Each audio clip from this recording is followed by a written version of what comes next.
जैसे जो करेक्टर हैं कह सकते हैं बिहार में और खासकर जेडीयू के अंदर, वो ऐसे नाम हैं जो अपनी ही पार्टी की खुलकर आलोचना करते हैं, खुलकर बयान देते हैं। और देखिए ऐसे नेता जो हैं वो उनके दिल में खोट नहीं होता, ये देखा जाता है। क्योंकि देखिए अभी तक भी पार्टी के साथ बने हुए तमाम बयानबाजी करते हैं, ना जेडीयू उनके ऊपर एक्शन करती है, ना नीतीश कुमार उनके ऊपर कुछ बोलते हैं। और जब भी वो बोलते हैं तो कहीं ना कहीं ऐसा लगता है कि अपनी सरकार के ऊपर तंज कसते हुए नजर आ। जो सारण की सीट है जहाँ से लालू यादव की बेटी, जिन्होंने लालू यादव को जीवन दान दिया, लालू यादव के लिए किडनी अपनी एक दान कर दी, तो ऐसी बेटी के लिए क्या वो सारण सीट के ऊपर प्रचार प्रसार करने जाएंगे? नाज़मीन, तो ऐसा लगता है कि बड़ी बात नहीं है कि जो गोपाल मंडल है ये तमाम अपने पार्टी की चीजों को साइडलाइन करते हुए यहाँ पर रोहिणी आचार्य का समर्थन करते हुए।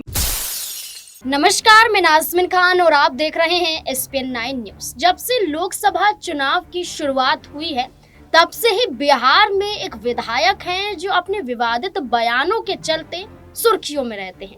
इस विधायक को लेकर बार बार चर्चाएं तो ये भी हुई कि वो जेडीयू का खेल भी बिगाड़ सकते हैं।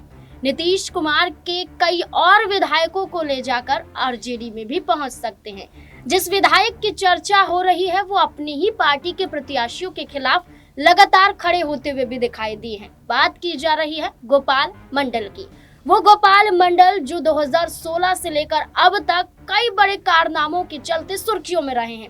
कभी रेल में ऐसे कपड़ों के साथ नजर आते हैं जहां पर सवाल खड़े हो जाते हैं, किसी शादी में जाते हैं, बंदूक हाथ में होती है, चर्चाओं में आ जाते हैं, कहीं डांसर के साथ डांस करते हुए नजर आते हैं, चर्चाओं में आ जाते हैं। हाल फिलहाल की बात करें, लोकसभा चुनाव के मद्देनजर की बात करें तो जब भागलपुर से उनके प्रत्याशी, उनके पार्टी के प्रत्याशी अजय मंडल को मैदान में उतारा गया तब वो उनके खिलाफ ही बोलते हुए नजर आए। मुंगेर में ललन सिंह के प्रचार के लिए अनंत सिंह पैरोल पर बाहर आए तब वो उनके खिलाफ बोलते हुए नजर आए। लेकिन अब ये कहा जा रहा है कि क्या वही गोपाल मंडल अब लालू प्रसाद यादव का साथ देते हुए नजर आ सकते हैं? क्या उनकी बेटी के समर्थन में उतर सकते हैं? क्योंकि देखा जाए तो फिर एक और प्रत्याशी है एनडीए के, क्या उनके खिलाफ भी गोपाल मंडल अब उतरते हुए दिखाई दे सकते हैं? राजीव प्रताप रूडी जो सारण में खुद फंस चुके हैं, क्या यहाँ पर जेडीयू के विधायक और भी ज्यादा खेल उनका बिगाड़ सकते हैं? इससे ज्यादा तमाम सवाल यहाँ पर बनते हुए नजर आते हैं। मेरे वरिष्ठ सहयोगी अमन सर मेरे साथ जुड़ चुके हैं। सर, सारण पर अगले चरण यानी कि 5वें चरण में मतदान है, कुछ ही समय बाकी है, आचार संहिता लागू हो जाएगी, चुनाव प्रचार नहीं किया जा सकता है। लेकिन देखने को ये मिल रहा है कि रोहिणी आचार्य के समर्थन में एनडीए के कई सहयोगी दलों के विधायक भी नजर आए।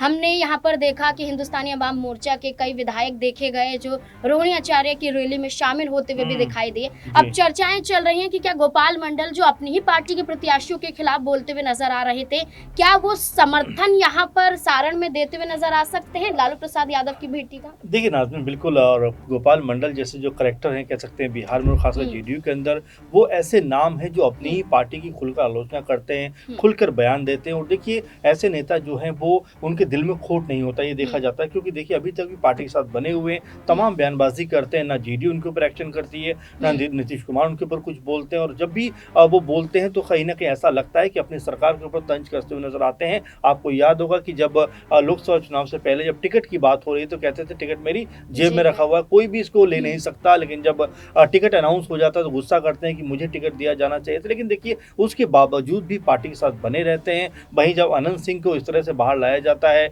ललन सिंह का प्रचार प्रसार करवाया जाता है और इस तरह की का माहौल बनाया जाता ताकि ललन सिंह को फायदा हो सके, तो वहां पर वो सवाल खड़े करते हैं। तो ऐसे नेता जो होते हैं वो पार्टी के खिलाफ नहीं है, बल्कि जो जिस तरीके से आप गलत चीजें कर रहे हो उसके खिलाफ वो नजर आते हैं। और ऐसे नेता हर पार्टी के अंदर इक्का दुक्का ही नजर आते हैं जो खुलकर इस तरह की बात रखते हुए नजर आते हैं। आप देखिए कि जिस तरह से वो भागलपुर को लेकर जो बात कहते हुए नजर आते हैं कि हमें सरकार पर भरोसा नहीं, हमें उनके सिपाहियों पर भरोसा नहीं, हम तो खुद अपने पास पिस्टल रखते हैं, और इस तरह की चीज़ों को वो कहते हुए नजर आते हैं। तो समझ सकते हैं कि इस तरह की चीज़ें वो बताते हैं कि सरकार भी पूरी तरह से मुस्तैद नहीं है। और ऐसे में अब जबकि आपने कहा कि सारण में उनके जाने का कारण क्या हो सकता है, क्योंकि बड़े कह सकते हैं कि बड़बोले नेता हैं, हर बात पर वो अपना पक्ष रखते हैं। और इससे अहम बात की लालू यादव की कई बार वो तारीफ कर चुके हैं, तेजस्वी को लेकर ही बोल चुके हैं कि भाई आप आगे बढ़ो, डरने की जरूरत जरूरत नहीं है आपको, आप जमकर लड़ाई करिए, जमकर आप मैदान में कूदिए, और ये बात कहते हुए नजर आते हैं। तो अब ऐसा लगता है कि क्या जो सारण की सीट है, जहाँ से लालू यादव की बेटी, जिन्होंने लालू यादव को जीवन दान दिया,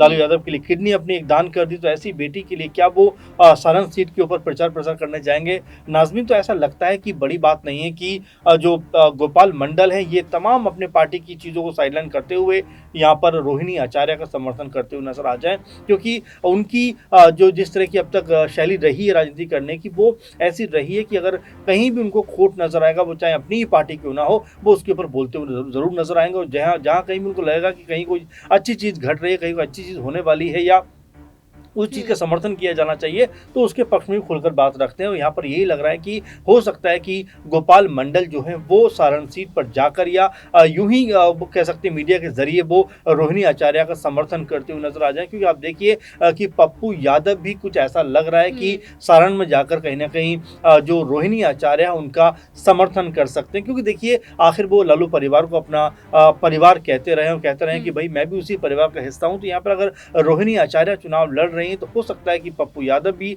उनके लिए प्रचार प्रसार करते हुए नजर आ जाएं, या फिर मीडिया के जरिए ही उनको कहीं ना कहीं एक मैसेज जो है वो देते हुए दिखाई पड़े। अब गोपाल मंडल की चर्चा इसलिए भी लगातार हो रही है कि उन जैसे नेता जब भी दूसरी पार्टी के पक्ष में बयानबाजी करते हैं तो अमूमन चर्चाओं में आ जाते हैं, और इसीलिए अक्सर आपने देखा होगा कि जब भी वो अपनी पार्टी के खिलाफ मोर्चा खोलते हैं, अक्सर मीडिया उनको ज्यादा तवज्जो देता हुआ नजर आता है। ऐसे में क्या रोहिणी आचार्य के पक्ष में वो माहौल बनाते हुए नजर आएंगे? और ऐसा होता है तो क्या फिर जेडीयू उनके खिलाफ कोई एक्शन करती हुई नजर आएगी? हालांकि अभी तक ऐसी कंफर्मेशन तो नहीं है कि प्रचार प्रसार करेंगे, लेकिन ऐसे नेताओं को मुझे लगता है कोई मूड का भरोसा नहीं होता है। देखिए बिल्कुल, क्योंकि जो लालू प्रसाद यादव के बच्चों का समर्थन करते हुए एक वक्त पर नजर आ सकते हैं, जो कहते हैं कि जो पिता ने गलती की उसमें बच्चों का क्या कसूर है, तो कहीं ना कहीं गोपाल मंडल के बयानों के जरिए उनके कदम भी कहीं ना कहीं बढ़ भी सकते हैं, कहा कुछ भी नहीं जा सकता है। लेकिन रोहिणी आचार्य की चर्चा करें तो पहली बार चुनाव लोकसभा का लड़ रही हैं, राजनीति में तब सक्रिय नजर आई, या कहें कि चर्चाओं में तब देखी गई जब किडनी का मसला यहाँ पर देखने को मिला, जब देखा गया कि उन्होंने अपने पिता को ही किडनी डोनेट की है। और उसके बाद ये चर्चाएं चली कि जब रोहिणी आचार्य ने ट्वीट के माध्यम से नीतीश कुमार पर हमला साधा, तब से ही रोहिणी आचार्य की बात करें वो लगातार राजनीति में एक्टिव हो गई। लेकिन अब क्या सारण पर वो दांव खेल पाएंगी जो उनके पिता ने खेला? क्या वो अपने पिता की सीट को बचा पाएंगे? ये भी एक बड़ा सवाल यहाँ पर बनता हुआ नजर आता है। सर क्या लगता है कि सीट बचा पाएंगे? देखिए बिल्कुल जाहिर सी बात है, क्योंकि देखिए अगर हम सारण की बात करें तो यहाँ से लगातार राजीव प्रताप रूडी चुनाव जीतते रहे, सरकारें रही उनके केंद्र में भी राज्य में भी। तो ऐसे में एक जवाबदेही तय करने का जो वक्त है वो ये है, और जनता भी सवाल पूछ रही है कि भाई आप इतने समय के बाद वापस आते हो, विकास के जो वायदे आप करते हो वो कहीं नजर नहीं आते। तो बिल्कुल अब देखिए कांग्रेस पार्टी के ऊपर या लालू यादव परिवार के ऊपर आप हमले करके अब सीट को अपनी बचा नहीं पाएंगे। आपको ये बताना पड़ेगा नाज़मीन कि आपने क्या कुछ काम क्षेत्र के अंदर किया है, और जनता आपके काम से कितना संतुष्ट है। अगर जनता संतुष्ट नहीं है तो उसके पास इख्तियार है कि वो आपको चुनाव में हरा भी सकती है, चुनाव में आपके खिलाफ जा सकती है। और ये अब लग रहा है कि राजीव प्रताप रूडी जो है उनके खिलाफ जनता का जो मूड है वो दिखाई पड़ता है। क्योंकि आप देखें कि रोहिणी आचार्य जहां जहां भी जा रही हैं उनका फूलों से स्वागत किया जा रहा है, तमाम कह सकते हैं बुलडोजर के जरिए उनके ऊपर फूलों की जो बारिश की जा रही है, जिससे ये पता लगता है कि रोहिणी आचार्य का एक जो इम्पैक्ट है वो पॉजिटिव इम्पैक्ट पड़ता हुआ दिखाई पड़ता है। क्योंकि उन्होंने अपने पिता को किडनी डोनेट की है, अपने पिता की जान बचाई है, तो एक अच्छी बेटी का जो कह सकते हैं उनके अंदर छवि है वो लोगों को नजर आ रही है। इसीलिए लोग उनकी सभाओं में, उनकी रोड शो में लगातार कह सकते हैं बड़ी भीड़ दिखाई पड़ती है। अगर ये भीड़ वोटों में कन्वर्ट हो पाई, वोटों में तब्दील हो पाई, तो आप ये मानकर चलिए कि राजीव प्रताप रूडी के लिए नाज़मीन यहाँ पर मुश्किलें पेश आ सकती हैं। और कोई बड़ी बात नहीं है कि इस बार उनको अपनी सीट यहाँ से गंवानी भी पड़ जाए, क्योंकि तेजस्वी यादव ने जिस तरह का माहौल बिहार के अंदर बनाया है, तमाम सीटों पर जाकर प्रचार प्रसार किया है, तमाम सीटों के ऊपर जिस तरह से गठबंधन के जरिए बीजेपी को घेरने का प्रयास किया है, अंतिम कह सकते हैं दौर में उन्होंने मुकेश सहनी को अपने साथ ले लिया। तो ये बताता है कि किस तरह से उन्होंने हर सीट के ऊपर काम किया, हर सीट के ऊपर कहीं ना कहीं अपनी स्थिति को मजबूत किया। और यही एक बेहतर जो नेता होती है उसकी निशानी होती है। अब यहाँ पर देखना होगा कि रोहिणी आचार्य के पक्ष में जो माहौल बना है वो आने वाले दिनों में जब मतदान होगा तो उनके पक्ष में कितना जाता हुआ नजर आता है। और 4 जून को जब ये मत पेटियां खुलेंगी, ईवीएम खुलेंगी, उस समय रोहिणी आचार्य को लेकर जो लोगों ने रुझान दिया है वो किस तरह सामने आता हुआ दिखाई पड़ता है। देखिए बिल्कुल यहाँ पर रोहिणी आचार्य को लेकर समर्थन तो उन्हें मिलता हुआ नजर आ रहा है। राजीव प्रताप रूडी पर सवाल भी दागे जा रहे हैं, लेकिन 20 मई को चुनाव होगा। जनता आखिरकार किसे चुनते हुए नजर आएगी ये तो वोटिंग के दौरान ही पता चलेगा। लेकिन इस पूरे मुद्दे को लेकर अभी आपकी क्या राय है, कमेंट सेक्शन में जरूर बताएं। देखते रहें SPN9 न्यूज। धन्यवाद।